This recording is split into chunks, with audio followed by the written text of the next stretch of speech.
Ол заманда Ресей империясының мақсаты қазаққа ноғайды жер бетінен жою, жоймаған жағдайда оларды мәңгүрттендіру.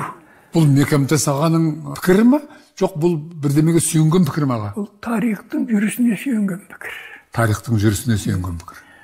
Өз тарихтың, егер ар жағына баратын болсақ, өзі 3 толқын өткен. Яғни иірім, әлеуметтік саяси иірім болды. Бірінші иірім, бұл Қытайман түрік халықтарының арасында және парсы халықтарды қосқан кірген болатын. Сол иірімде біз үйірілдік сан жылдар. Одан кейін барып біз екінші әлемдік алапат иірімге түсіп кеттік.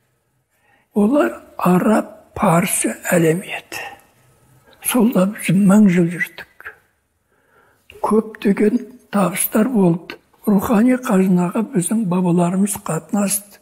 Көптеген кітап жазып, арабтардың өзін таңғалдырды. 8-ші ғасырдан 18-ші ғасырдағы халқымыздың ой санасының сәулеленуін берген, соның мазмұнын берген дүние біздің қолымызға енді түсе бастады. Оның бәрі біздің Совет одақта сақталмаған. Рухани жаңғыру деп отырғанымыздың нағыз өзі екен.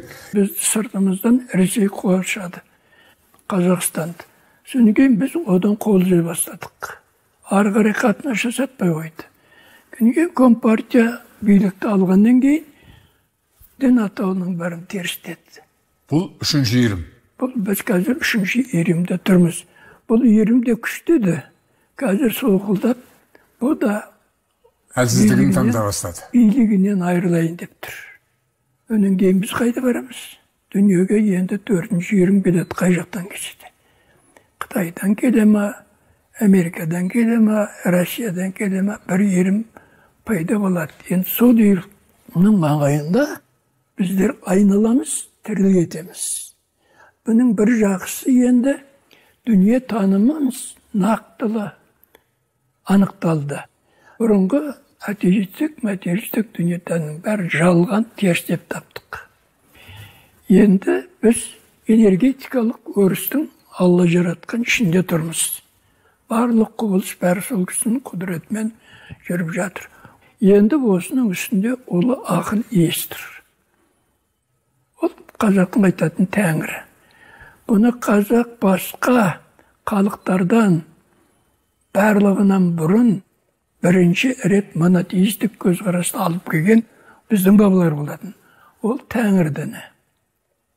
Тәңір дінінің кітабы жоқ деп жүретін. О да табылды. Ол кітап қазір папаның қолында тұр. Арқын Енесей жазылған